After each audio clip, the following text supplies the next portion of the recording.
విష్ణు పురాణము. భృగువంశ తిలక, ఇంతవరకు వినవలసిందంతా నీ మూకథ వివరంగా విన్నాను. ఇకపై పితృకర్మకాండ వినాలని ఉన్నది, దాన్ని వినిపించు అనగా భార్గవనందనుడు ఇలా చెప్పాడు. మరణము సమీపించి కళ్ళు తేలవేస్తున్న వాణ్ణి దక్షిణ దిశగా నేలపై పడుకోబెట్టి ప్రాణమసాన కర్తవ్యంగా ఒక బ్రాహ్మణుడుకు గోదానం చెయ్యాలి. అచ్యుత, ఆనంత, గోవింద అని శ్రీనాథుడి నామం ఉచ్చరించి ప్రాణవాయువు పోగాని తత్కాల విధులు సక్రమంగా నెరవేర్చాలి. అగ్ని సంస్కారాదులు వైదిక మార్గానుసారం తీర్చితే తిలోదక పిండదానాలు యథావిధిగా చెయ్యాలి. బ్రాహ్మణులకు 10 దినాలు, క్షత్రియులకు 12 దినాలు, వైశ్యులకు 15 దినాలు, శూద్రులకు 1 నెల సూతకం.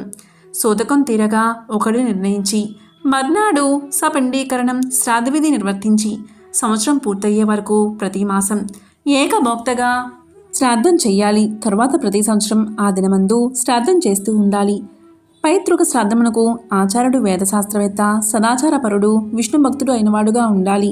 భోక్త మేనలుడు, అల్లుడు, దౌహిత్రుడు, అతని తండ్రి, వియ్యంకుడు, శిష్యుడు, మాతాపితృభక్తుడు, గుణవంతుడు, దయాలువు అయినవాడు అవ్వాలి.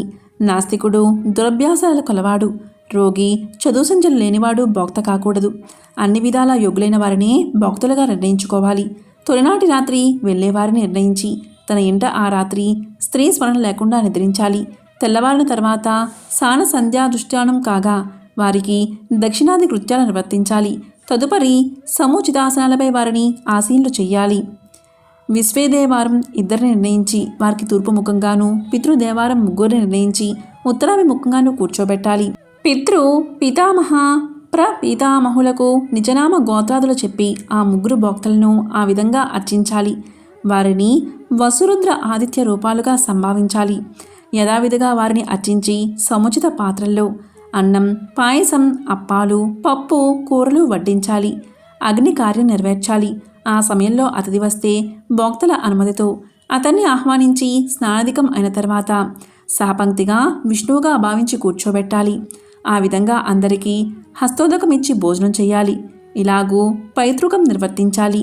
భోక్తలు భుజించేటప్పుడు మౌనంగా ఉండాలి. భోజనం తర్వాత పితృపితామహాదులకు పిండదానం చేయాలి. తరువాత తిలోదకాలు ఇచ్చి భోక్తలు ముఖ, హస్త ప్రక్షాళనం చేశాక సముచితంగా దక్షిణ తాంబూలాలు ఇచ్చి వారిని పంపి వారి అనుమతి పొంది వైశ్వదేవం భూతబలి తీర్చి బంధు సమేతుడై కర్త భుజించాలి. ఇలా చేస్తే కృతార్థుడు అవుతాడు.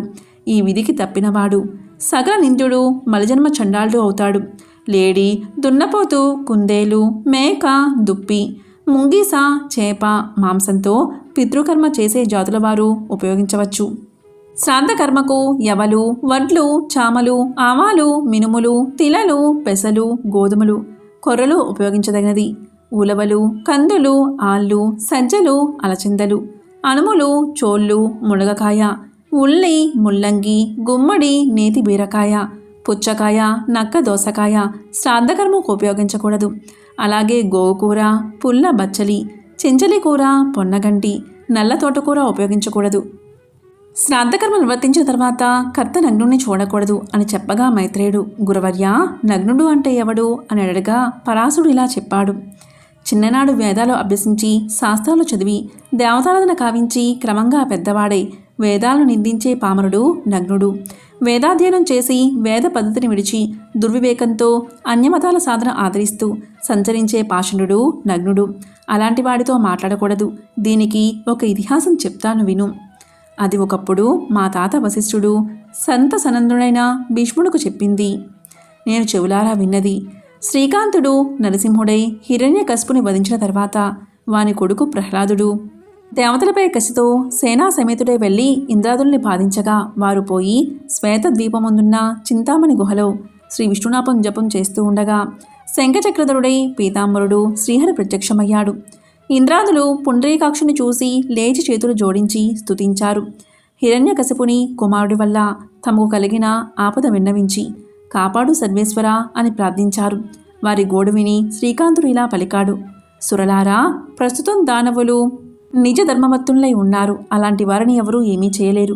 వారు వేదవేదాంగ పద్ధతిని, నిజకుల ధర్మాల్ని విడిచి ప్రవర్తించేటట్లు వారి శక్తియుక్తలు అంతరించేటట్లుగా చేసి మీకు విజయం కలిగిస్తాను. అంతవరకు ఓర్చి ఉండండి అని తనలోంచి ఒక పురుషుణ్ణి సృష్టించాడు. పేరు మాయామోహుడు ఆ పురుషుణ్ణి సురులకు చూపి అన్నాడు. ఆ పురుషుడు అసురులను వితండవాదంతో ముక్తుల్ని చేసి ధర్మ కర్మ విముక్తుల్ని చేశాడు.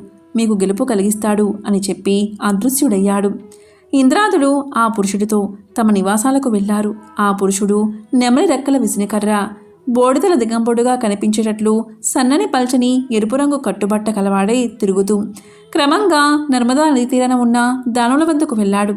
వారిచే తగిన మన్నన పొంది కూర్చున్నాడు. కొంతసేపు విశ్రాంతి. అందరినీ కలయజూసి ఇంపుగా సొంపుగా మాట్లాడడం ఆరంభించాడు.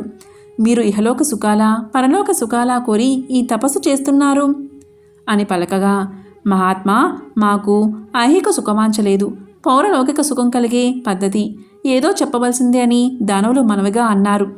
మీకు నా మాటల మీద నమ్మకం ఉంటే చెప్తాను వినండి. బతికినున్నాళ్ళు ఇక్కడ సుఖంగా బతకడమే కావాలి. చచ్చిన తర్వాత ముక్తి అంటే ఎక్కడ ఉందా ముక్తి?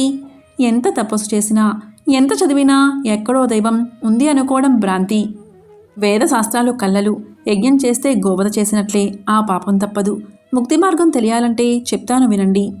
అధమాధములైన వైదిక క్రియలు విడవండి అని అనేక విధాల వేదనిందా వచనాలు పలకగా విని ఆ దానవులు మాయామోహ పురుషునికి మొక్కి వేదమార్గం విడిచి దురాచారులై చార్వాక బౌద్ధ మతాలు స్వీకరించి పాషాణ వర్తనలు అయ్యారు. యజ్ఞాదులు నిందిస్తూ వైదిక క్రియలకు స్వస్తి చెప్పారు. అలా ఉండగా ఒకనాడా మాయాపురుషుడు యజ్ఞం చేస్తున్న ఒక సోమయాజుల వద్దకు తన దానవ శిష్యులతో వెళ్ళి అన్నాడు, ఏమయ్యా, జీవహింస చేస్తే పాపమని వేదాల మాట చెప్పే నువ్వు దయమాని ఆ జీవహింస చేయడం దుష్టకర్మ కదా. అహింసో పరమోధర్మ, అహింస పరమధర్మం అనే మాటను స్మరించి ఇలాంటి చెడు పనులు విడిచి మా మాటలు మన్నించి మా మతం స్వీకరించు. హోమాల వల్ల బ్రహ్మేంద్రాదులకు తృప్తి కలుగుతుంది అని చినటి వైదికుల మాటలు చాటు చేసి ప్రవర్తించడం మంచిది. ఎక్కడో ఉన్నారని దేవతలకు ఏనాడో చచ్చిన వారికి వారి పేరు చెప్తూ అన్నం పెట్టడం అర్థం లేని పని. తపస్సులు అన్నీ నిరర్ధకం, నమ్మదగినవి కావు. ముక్తి కోరేవారైతే మా మతం స్వీకరించండి అని బోధ చేసి యజ్ఞాన్ని క్రియలు మానిపించి పాషండ మతం అవలంబించేట్లు చేయగా అందరూ క్రియలు విడిచి నాస్తికులై దైత్య దానవులు నాశనమైపోయారు. దేవతలు వైదిక ధర్మ మార్గాన ప్రవర్తిస్తూ జవసత్వాలు కలవారై అనాయాసంగా అసురులు వధించి మునపటిలాగా యజ్ఞభాగాలు పొందుతూ సుఖంగా ఉన్నారు. విన్నావా? వేదాలు యజ్ఞాలు విడిచి పైతృక్రియలను మరచి నాస్తికుడైన వాడు నగ్నుడు అని పలికాడు గురువు. విష్ణు పురాణము. ఓం నమో నారాయణాయ.